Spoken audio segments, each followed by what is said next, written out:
Hello, Patriots. I'm Lee Watts, and this is Patriot Point, your source for Kentucky news and analysis from a conservative, Christian, and common sense point of view. Well, this week we're not only bringing you Kentucky news, but this Kentucky news affects national news. And what this is earlier this week, on this most recent Wednesday, the senior senator of Kentucky, Mitch McConnell, was giving a press conference. And then in the middle of the press conference, he just freezes for about 19 seconds. And it looks like he just has a stroke right there on live TV. We're going to actually look at this for a second. And then we're going to be talking about, well, what happens if he has to resign for health reasons? Who's going to be the new senator? It's not going to be who you expect. It's not going to be who you choose either. We'll talk about that. So we'll be looking into this. But first, let me show you this interview that he was giving, this press conference, and then we'll talk about who might be replacing Mitch McConnell. We're on a path to finishing the NDAA this week. It's been good bipartisan cooperation and a string of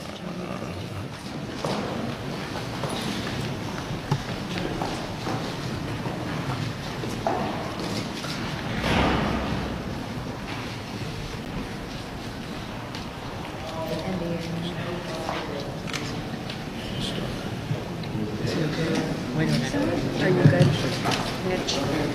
Okay, Mitch? He's checking. Anything else you want to say, or should we just go back to your office? Do you want to say anything else to the press?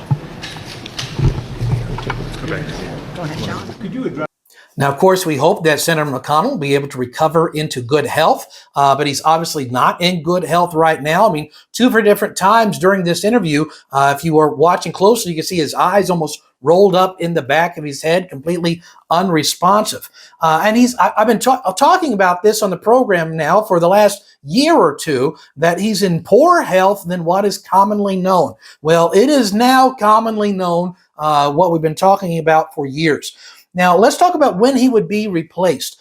A senator serves for 6-year terms up in the federal level in Washington. Now, this is different from the state levels. A state level senator up in Frankfort will serve for 4-year terms, but at 6 years on the national level, which means Mitch McConnell, his seat is not up for election until the year 2026.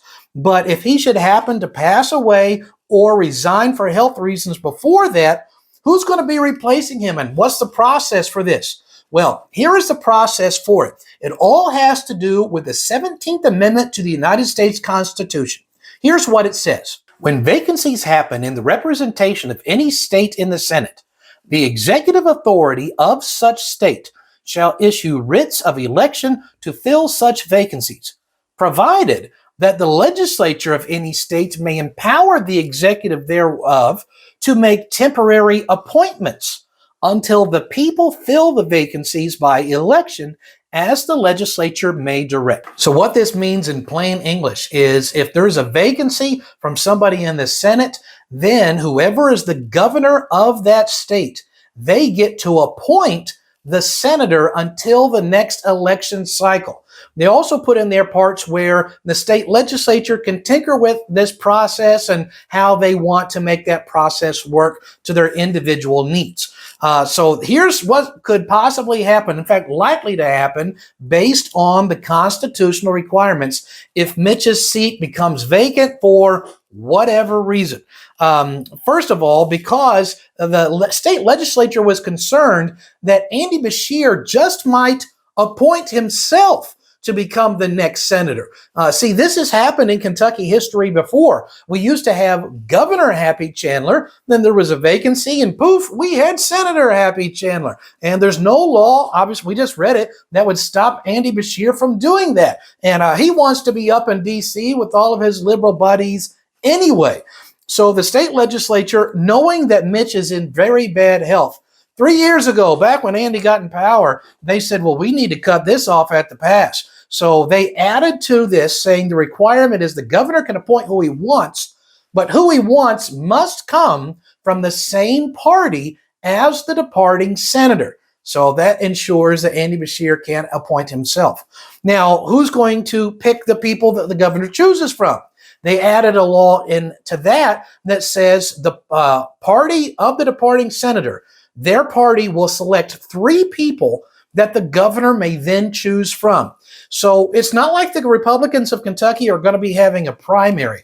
It is going to be the Republican Party of Kentucky's state level leadership.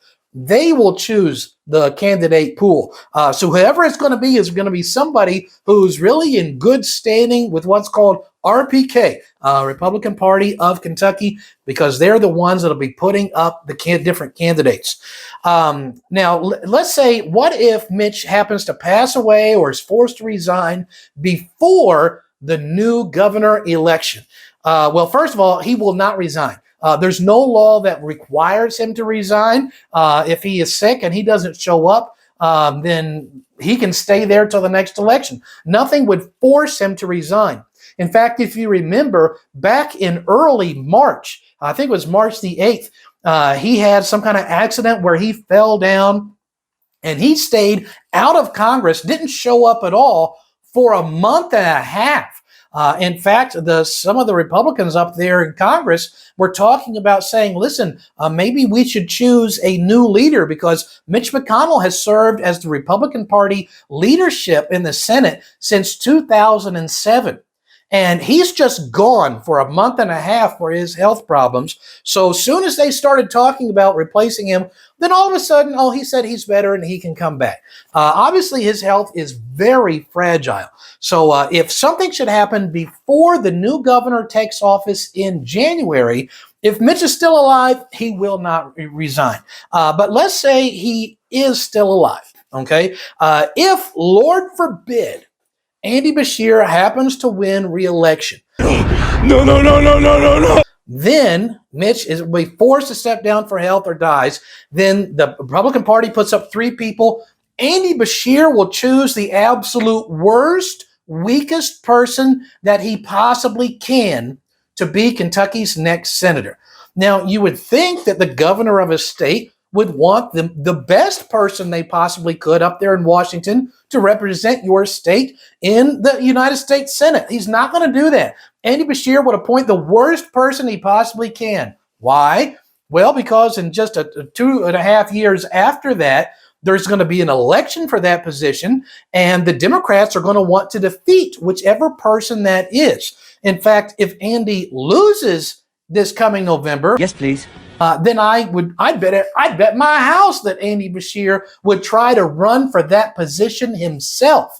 Now, let's say that the Republican candidate, which is Daniel Cameron, let's say he wins the position.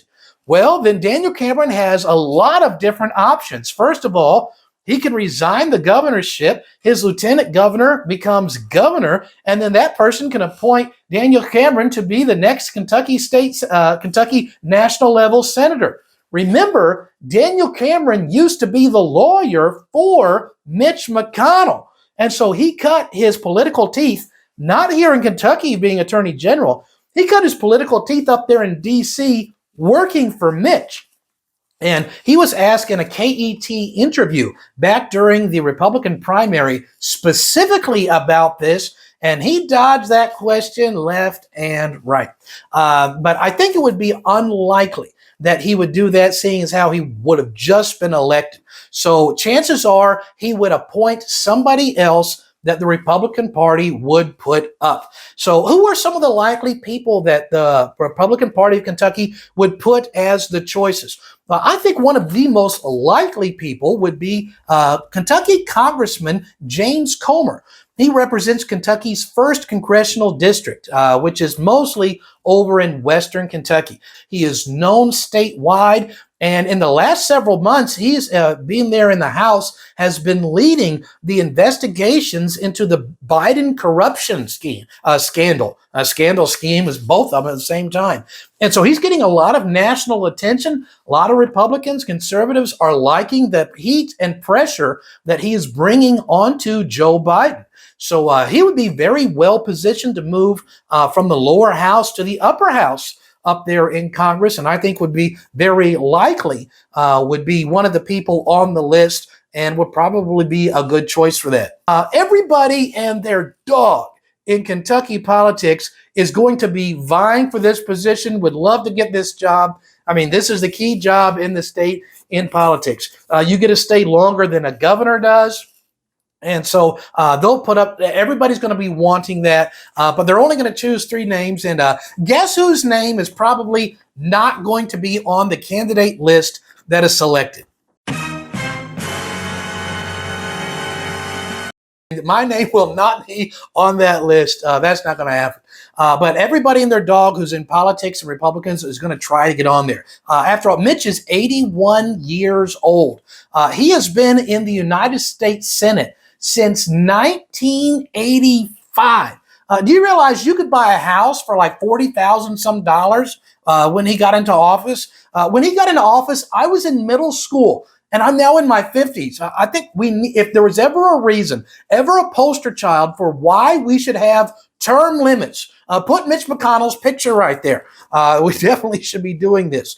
So that's where we're at right now. If something should happen to Mitch up until January of this year, Andy Beshear gets to choose the replacement. After January of next year, it depends who's governor at that time. It might be either Andy Beshear or Daniel Cameron, and we would get 2 very, very different choices. So let me ask you a question and put your quote in the comments on who do you think would be the best person that the governor, let's say it's Daniel Cameron, let's say it's a Republican governor, Lord help us.